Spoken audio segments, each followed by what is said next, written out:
प्रणाम और सभी का स्वागत। सबसे पहले तो मैं आप सभी का दिल की गहराइयों से धन्यवाद करता हूं कि जब भी मैं आपको बुलाता हूं, मेरे एक संदेश मात्र पर आप हजारों की संख्या में एकत्रित हो जाते हो। मैं दिल की गहराइयों से आपका धन्यवाद करता हूं। देखिए, आज हम स्वतंत्रता दिवस की पूर्व वेला पर यहाँ एकत्रित हुए हैं और बड़ी खुशी की बात है कि अमर शहीद राव तुलाराम चौक पर आज हम ये भव्य तिरंगा, जो हरियाणा का दूसरा सबसे बड़ा तिरंगा है, 211 फीट ऊंचा तिरंगा, इसकी स्थापना की है, इसका आज लोकार्पण किया है। और देखिए, तिरंगा देश की शान होता है। तिरंगा यात्रा जो हम कर रहे हैं, तिरंगा देश की शान होता है और तिरंगा देश का स्वाभिमान होता है। तिरंगा कश्मीर से कन्याकुमारी तक पूरे हिंदुस्तान की एकता का प्रतीक है और ये तिरंगा झंडा है जिसने आजादी से पहले भी हमें प्रेरित किया और आजादी के बाद में हमारे देश के गौरव और स्वाभिमान का ये प्रतीक बना हुआ है। और अब सभी इसलिए हमारे माननीय प्रधानमंत्री जी के आह्वान पर हर साल तिरंगा यात्रा का हम आह्वान करते हैं और ये प्रतिवर्ष की भांति आज भी तिरंगा यात्रा आपके समक्ष हम सभी मिलकर तिरंगा यात्रा कर रहे हैं। जब तिरंगा की याद आती है तो शहीदों की याद आती है, क्योंकि इस तिरंगा को लहराने के लिए कितने शहीदों ने अपने जान न्यौछावर की कुर्बानी की है।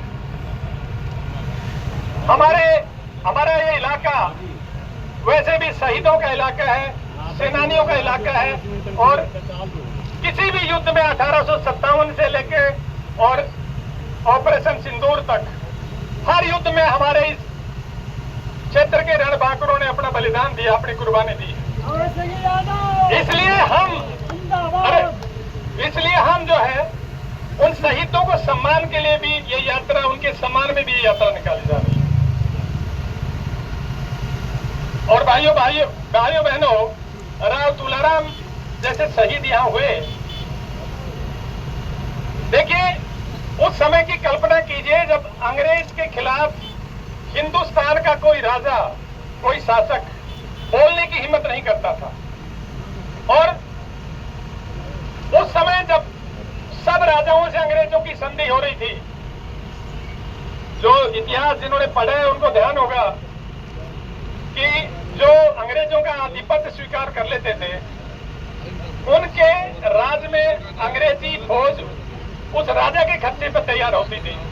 और जब भी अंग्रेजी शासन पर किसी तरह का कोई संकट आता था तो वो जो फौज तो दूसरों के खर्चों में पलती थी, वो फौज उस जगह जहां अंग्रेजों को संकट होता था वहां उनकी मदद के लिए आती थी।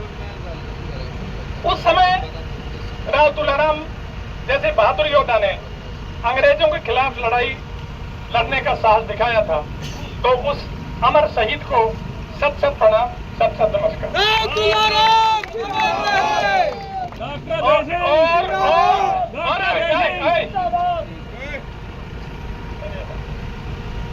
और मैं सिर्फ एक बात आज, क्योंकि राव तुलाराम जी की बात हो रही है, शहादत की बात हो रही है, थोड़ा नीचे रखो यार। मैं एक बात, इसको उल्टा मत लेना, राइट हैंड की तरफ, लेकिन मेरे दिल में है, कई दिन से मैं कहूंगा।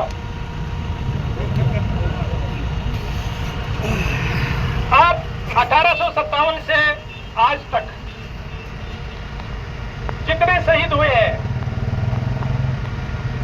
रानी झांसी, तात्या टोपे, नाना साहब, मंगल पांडे, राजा नाहर सिंह, जितने शहीद हुए हैं, उसके बाद में भी भगत सिंह, राजगुरु सुखदेव और चंद्रशेखर आजाद, खुदीराम बोस, उधम सिंह, असंख्य शहीद हुए हैं। लेकिन दोस्तों, किसी भी शहीद को, किसी शहीद परिवार ने कभी राजनीति का माध्यम नहीं बनाया। हम ही ऐसे हैं जो इतने साल बाद भी राव तुलाराम की आत्मा को राजनीति से मुक्ति नहीं दे रहे।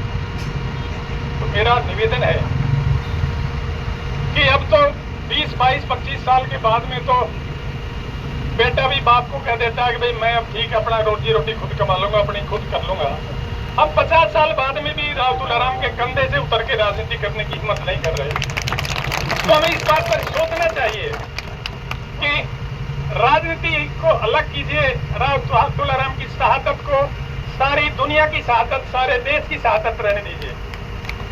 मुझे तकलीफ जब हुई जब पिछले 2-3 साल से राव तुलाराम के नाम को विवादों में घसीटा गया, कभी नारनौल में उनके नाम के पर विवाद हो रहा है, कभी दादरी में हो रहा है, कभी हंसी में हो रहा है। तो उस शहीद को मुक्त कर दें हम।